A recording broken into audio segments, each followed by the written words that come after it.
Hello students, अभी थोड़ी देर पहले मैंने अपना IBPS PO का प्रीलिम्स दे के आया हूँ। मेरी रिपोर्टिंग टाइम थी 1:30 बजे की, यानी थर्ड शिफ्ट कह सकते हैं हम। और एग्ज़ाम अगर प्रीवियस ईयर से कंपैरिजन करेंगे, देखो मैं अभी आया हूँ तो थोड़ा बहुत थका हुआ लग सकता हूँ। हाँ, तो अगर प्रीवियस ईयर से अगर कंपैरिजन करेंगे तो इस साल का पेपर टफ आया था मेरे अकॉर्डिंगली। और मैंने पिछले साल का भी दिया था तो मुझे याद है पिछले साल इतना टफ नहीं था जितना इस साल था। इस साल काफ़ी कॉन्सेप्चुअली स्ट्रॉन्ग क्वेश्चन थे। ऐसा नहीं था कि बस बनते चले जाएंगे, नहीं, आपको मेहनत लगेगी। वरना जनरली पजल्स में क्या होता है, लाइन टू लाइन करते जाते हैं, प्रोजेक्शन 2 प्रोजेक्शन बने और कट गया, एक कट गया, दूसरा बच जाएगा और हो गया सॉल्व। ऐसा नहीं था, आपके और दिमाग लगाना था। एक क्वेश्चन था कंपैरिजन बेस्ड वाला पजल, उसमें जनरली इतने टफ क्वेश्चन नहीं बनते हैं। और इस साल काफ़ी टफ था, आपकी बार वाला क्वेश्चन जो था काफ़ी टफ था, मुझे काफ़ी टफ लगा। बाकी क्वेश्चन इतना कोई टफ नहीं था। और पजल सॉल्व होने के बाद भी उसके अंदर एक और मतलब क्वेश्चन दे रखे होते हैं ना कि who sits left of B, ऐसे दे रखा होता जाता है। पर उसमें भी काफ़ी घुमा रखा था, अंडरलाइन वाले होते हैं ना जिसमें फिल इन द ब्लैंक्स वाले, वैसे बना रखे थे उन्होंने। तो काफ़ी मुझे पेपर टफ लगा। मेरे रीजनिंग में पिछले साल मेरे शायद 30 अटेम्प्ट थे और मेरे आए थे 28 या 28 आए थे शायद, तो 28 पॉइंट कुछ आए थे। और इस साल मैं सिर्फ 24 अटेम्प्ट कर पाया हूँ। और टोटल अगर मैं अटेम्प्ट्स अपने बताऊँ तो मेरे 67 अटेम्प्ट्स थे, जिसमें से इंग्लिश में 20 अटेम्प्ट्स थे और रीजनिंग में 24 अटेम्प्ट्स थे और मैथ्स में 23 अटेम्प्ट्स थे।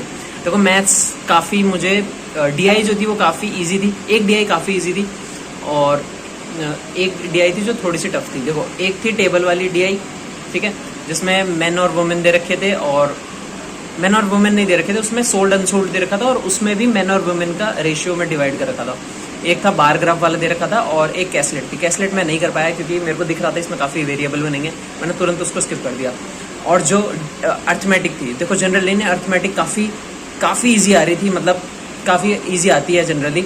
जिनको थोड़ी भी अर्थमेटिक में पकड़ होती है ना, वो प्रीलिम्स के क्वेश्चन आराम से उड़ा देते हैं। पर मुझे ऐसा लगा प्रीलिम्स की जो अब की बार IBPS PO प्रीलिम्स में जो अर्थमेटिक के क्वेश्चन थे ना, वो काफ़ी अच्छे खासे क्वेश्चन थे, मतलब वजन क्वेश्चन थे, ठीक है। मैं शायद 2 ही कर पाया था। और बाकी मैंने सबसे पहले अप्रॉक्सीमेशन बहुत इजी आई थी, नंबर सीरीज नहीं आया था, क्वाड्रेटिक आई थी, वो भी काफ़ी इजी थी। लास्ट की 2 जो क्वाड्रेटिक्स थी वो काफ़ी मतलब घुमाने वाली थी, जिसमें से एक मैंने छोड़ भी दी क्योंकि मुझे ऐसा लग रहा था मैं अर्थमेटिक के 2-3 क्वेश्चन इतने में कर लूँगा। वाले नहीं होती जिसमें अपॉन में एक x दे रखा होता है, फिर हमें मल्टीप्लाई करके उस साइड लेके जाके इस साइड लाना होता है, ठीक है। वैसे वाले 2 क्वेश्चन थे जिसमें से एक मैंने किया और दूसरा वाला मुझे बहुत कॉम्प्लिकेटेड लग रहा था, तो मैं सोचा छोड़ो यार, आगे बढ़ते हैं। ये तो मैथ्स का। रीजनिंग में सिलोजिज्म नहीं आया, इनइक्वालिटी नहीं आई, मेरे वाले में बता रहा हूँ मैं, सिलोजिज्म नहीं आया, इनइक्वालिटी नहीं आया और बाकी सब इजी था, कुछ ऐसा वो नहीं था। मैं एक उस पजल में फंस गया था, जो कंपैरिजन बेस्ड वाले पजल में फंस गया था, तो उस वजह से मेरे को थोड़ी दिक्कत आई, वरना ठीक था। इंग्लिश ओके थी, ठीक है। मैंने 20 अटेम्प्ट किए और मेरे को काफ़ी क्वेश्चंस में डाउट हो रहा था, तो मैं सिर्फ 20 अटेम्प्ट कर पाया, वरना मैं जनरली 25 तो कर ही लेता हूँ, ठीक है। जिसमें मेरे एक्यूरेसी इंग्लिश में मेरी थोड़ी गड़बड़ हो जाती, बट मेरे 20 अबव रहते हैं मार्क्स। बट इस बार मैं सिर्फ 20 करके आया हूँ, तो बट लास्ट में यही कहना चाहूँगा, मैं लास्ट एंडिंग ही करते हैं अब क्योंकि मैं काफ़ी थका हुआ हूँ, बस यही सब बताना था। लास्ट में बस ये बताना चाहूँगा कि पेपर का लेवल बढ़ता जा रहा है। मैंने IBPS क्लर्क में भी ये बोला था कि कट ऑफ कम जाएगी और कम गई है कट ऑफ। पिछले साल से पेपर टफ आया था और इस साल भी देखना, पिछले साल कितनी कट ऑफ गई थी, 49 गई थी जनरल की, दिल्ली की बता रहा हूँ मैं, ठीक है। जनरल की कट ऑफ गई थी 49, ठीक है। और इस साल कट ऑफ जो मेरे को लग रहा है जहाँ तक जो जाएगी, क्योंकि सीट्स जो है वो पिछली बार 7000 कुछ थी, इस साल 3000 कुछ है, तो मेरे हिसाब से कट ऑफ तब भी हाई रहेगी पिछले साल से, क्योंकि अब क्या और सीट्स बहुत कम है।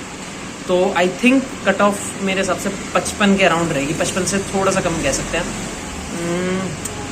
50 से 55, 53 बीच वाला लेते हैं, 53 के करीब रहेगी कट ऑफ, मुझे ऐसा लग रहा है। बाकी मैं कुछ वो नहीं हूँ, ठीक है। बाकी आप लोग अपना बताना कि भाई कैसा रहा है एग्ज़ाम। और मैं आप लोगों को पहले बता दूँ, अगर ये पेपर इतना टफ आ रहा है ना, तो be ready for SBI PO, ठीक है। देखो पिछली बार SBI PO में कम सीट्स थी, इस बार ज़्यादा सीट है, तो कट ऑफ भी कम जाएगी होपफुली, अगर एग्ज़ाम बहुत ईजी नहीं रहा तो। बाकी वर्स्ट के लिए प्रिपेयर रहो, मैं कह रहा हूँ, क्योंकि अगर प्रीलिम्स इतने लेवल पे पूछ रहा है ना, मेंस में सोच लो कितना टफ आएगा। तो अपने आप को मेंटली स्ट्रॉन्ग कर लो, क्योंकि मैं जब एग्ज़ाम वहाँ दे रहा था ना, काफ़ी बच्चे, इनफैक्ट मैं भी बहुत परेशान हुआ था कि भाई इतना टफ क्यों दे रहे हैं लोग। तो ऑल द बेस्ट और पढ़ते रहो यार, कुछ ऐसे डिस्ट्रैक्ट होने की ज़रूरत नहीं है। अभी वर्ल्ड कप आ रहा है, उससे मैं थोड़ा डिस्ट्रैक्ट हो जाता हूँ, बट जिनको क्रिकेट में इंटरेस्ट नहीं है उनके मजे हैं, पर जिनको बहुत ज़्यादा क्रिकेट पसंद है मेरी तरह, तो वो थोड़ा थोड़ा मैच देख लेना, हो सके तो इंडिया पाकिस्तान का मैच पूरा देखना, बाकी लास्ट में देख सकते हो। ठीक है, चलो पढ़ते रहो and all the best and bye.